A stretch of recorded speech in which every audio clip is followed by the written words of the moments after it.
Hi everyone. सो आज के इस वीडियो में हम लोग एनसीईआरटी के कुछ क्वेश्चन सॉल्व करते हैं। ठीक है। तो जैसे कि हम लोग अभी जो चैप्टर डिस्कस कर रहे हैं वो कौन सा चैप्टर है? Electric charges and fields. ठीक है, थ्योरी उसका डिस्कस कर रहे थे। कुछ क्वेश्चंस भी हम लोगों ने डिस्कस किए हैं अभी। ठीक है। तो इस वीडियो में भी हम लोग एनसीईआरटी एक्सरसाइज के कुछ क्वेश्चन देखते हैं।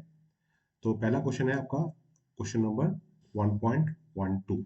ठीक है, एक बार क्वेश्चन को ध्यान से पढ़ लेते हैं। Two insulated charged copper spheres A and B have their centers separated by a distance of 50 centimeter. What is the mutual force of electrostatic repulsion if charge on each is 6.5 into 10 power minus 7 coulomb? The radii of A and B are negligible compared to the distance of separation. ठीक है। तो इसका मतलब क्या है कि दोनों spheres काफी छोटे हैं, तो उनको हम लोग पॉइंट चार्ज जैसा कंसिडर सकते हैं। ठीक है। रेडियाई जो है, रेडियस उनका सेपरेशन से बहुत छोटा है बोला है। ठीक है। और उनके बीच में सेपरेशन कितना है? 50 सेंटीमीटर। ठीक है, ये हो गया आर आपका। जो चार्ज है दोनों में सेम चार्ज है। ठीक है, क्यू और क्यू। और क्यू का वैल्यू क्वेश्चन में कितना दिया हुआ है? 6.5 इंटू 10 पावर माइनस 7 कूलम। ठीक है। तो ये सारी चीजें आपको दी हुई हैं। आपको निकालना क्या है? Force of repulsion, mutual mutual force of repulsion. ठीक है। तो कूलम्स लॉ से फोर्स का फॉर्मूला हमारे पास आ गया, F is equal to 1/4 pi epsilon nought Q into Q divide by R square, है कि नहीं? So F is equal to हो गया 1/4 पाई एप्सिलॉन नॉट का वैल्यू कितना हो गया? 9 इंटू 10 पावर 9।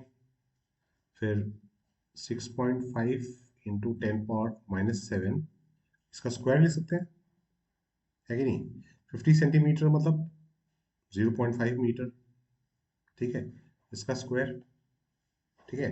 सो इसको अगर आप सॉल्व करेंगे तो सॉल्व करने के बाद इसका वैल्यू मैंने यहाँ पे कैलकुलेट करके रखा है। ये आपका आता है 1.5 इंटू 10 पावर माइनस 2 न्यूटन। ठीक है। तो इसको आप करके इस सॉल्यूशन को मेरे सॉल्यूशन के साथ मैच करके देखना। ठीक है। खैर ये आंसर तो आपका एनसीईआरटी में भी दिया हुआ है। ठीक है। अच्छा, अब उसके बाद पूछा है, ये तो ए पार्ट हो गया। ठीक है।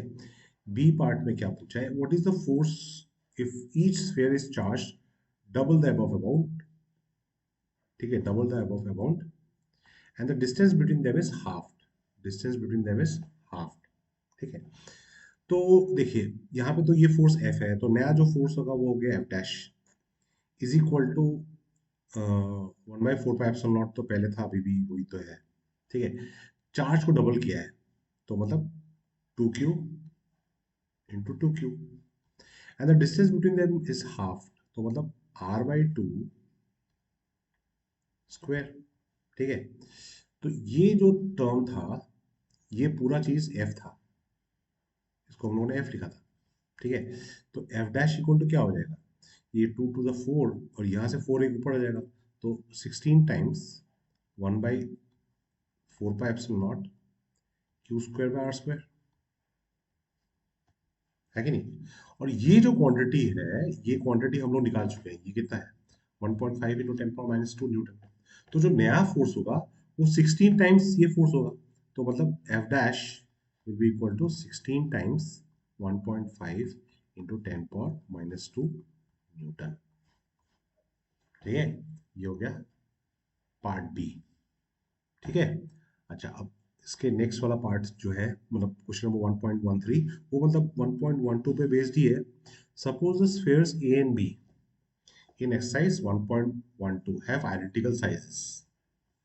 A third sphere of same size but uncharged, is brought in contact with the first and then brought in contact with the second and finally removed from both. So what is the new force of repulsion between A and B? What is the new force of repulsion between A and B? ठीक है। अब देखिए यहाँ पे क्या है कि A, ये है A, ठीक है, ये है B। तो इसमें जो चार्ज है ना, वो दोनों में चार्ज Q और Q है। ये फर्स्ट स्टेट, दोनों में charge Q Q। Second state में क्या हुआ कि हम लोग जो सी और एक स्फेयर है, ठीक है, ये जो सी है ना, ये अनचार्ज है, ये अनचार्ज है, ठीक है। अनचार्ज मतलब इसका जो चार्ज है वो जीरो है, ठीक है। तो इसको सी को हम लोग ला रहे हैं इन कांटेक्ट विद ए, ठीक है। ये लिखा है ना, brought in contact with first, first मतलब ए। अच्छा देखिए, आइडेंटिकल साइज अगर है, यहाँ पे एक वर्ड यूज किया है आइडेंटिकल साइज, सेम साइज, ठीक है।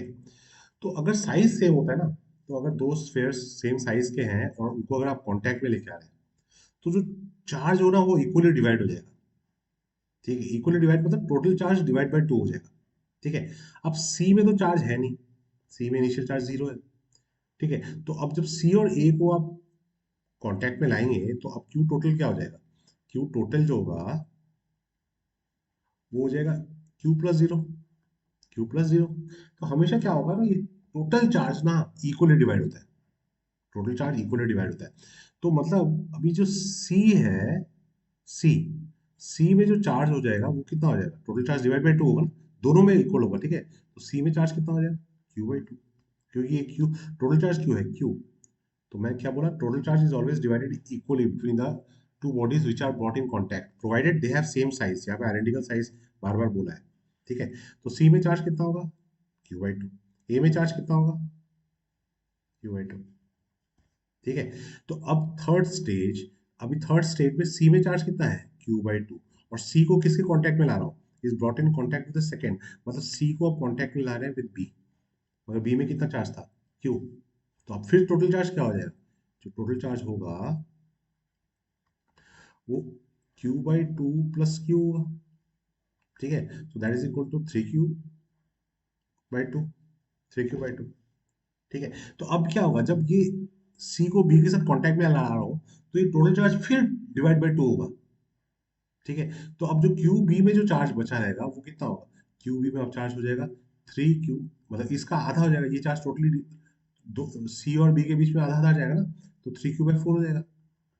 तो इसका मतलब क्यू बी में अभी जो चार्ज है वो कितना है, थ्री क्यू बाई फोर, ठीक है। और ए में कितना चार्ज है, क्यू बाई टू, ठीक है। सो अब उनके बीच में फोर्स निकालना है, मतलब फोर्स इज इक्वल टू हो गया one by four pi epsilon nought, ठीक है। ए में चार्ज कितना है, क्यू बाई टू, बी में चार्ज कितना है, three Q by four divide by R square. तो इसका मतलब एफ इज इक्वल टू ये three by eight one by four pi epsilon nought Q square by R square. अब ये Q square by R square का value हम लोग पहले भी कैलकुलेट कर चुके हैं, है कि नहीं। तो वो वैल्यू यहाँ पे सब्स्टिट्यूट करके मल्टीप्लाई पे करना है, थ्री बाई एट, ठीक है। सो इतना न्यूटन ये आपका आंसर हो जाएगा, ठीक है। सो आई होप आपको ये चीज़ समझ में आया होगा, ठीक है।